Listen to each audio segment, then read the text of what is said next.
Motivational interviewing spirit has 4 components to it. And today I'm doing the third in a series on a deep dive in the spirit of MI. I'm talking about the element of acceptance. So what exactly does acceptance mean? Well, the spirit elements are often defined as like the heart set or mindset of us as the provider, as the helping professional. So what does acceptance really mean? Motivational interviewing defines it in a couple of different ways. One of those ways is honoring the absolute worth of every individual. It also means honoring the autonomy of every individual, their right to choose. Our clients have the right to choose whether to change or not. They have the right to be who they are, to have their values, to have their beliefs, and to be where they are related to their readiness to change. So acceptance is about all of those things as a provider, bringing in that heart set and mindset. Now, I've asked my recent advanced course to talk a little bit more, do a deeper dive on acceptance, and we looked at some different elements of it. The first is our inward experience of acceptance. What is it like to be sitting with a client and practicing acceptance, kind of a mindful acceptance of them? What it means is kind of tuning in with our own hearts and minds, noticing what kind of dialogue we're having, and how is it that we can really reground and reorient to practicing acceptance of who this person is, where they are in their journey, what their values are, right? So it starts with me. It starts with my inner experience and mindfulness of acceptance.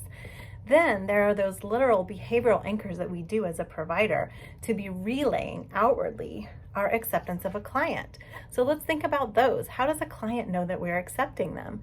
It may be through us providing affirmations and recognizing their strengths and abilities and values and successes, right? Affirmations are one of the ways that we do that.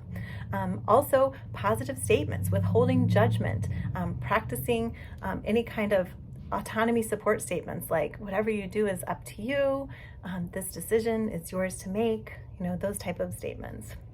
Then we looked at what gets in our way of acceptance. So think about when I'm wrestling with accepting a client, practicing acceptance, what are those things that get in the way? And they may be different for you than they are for others. And that might be that need to fix, or that need to see progress in someone or change in someone else.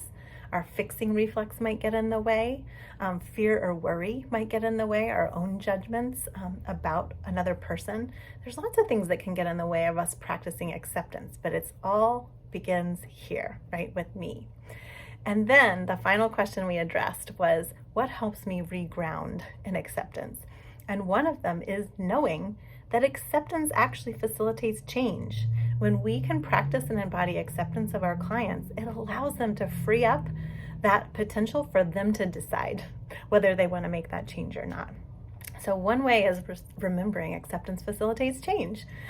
What are the other ways that help you ground into acceptance when you're struggling with that with a client?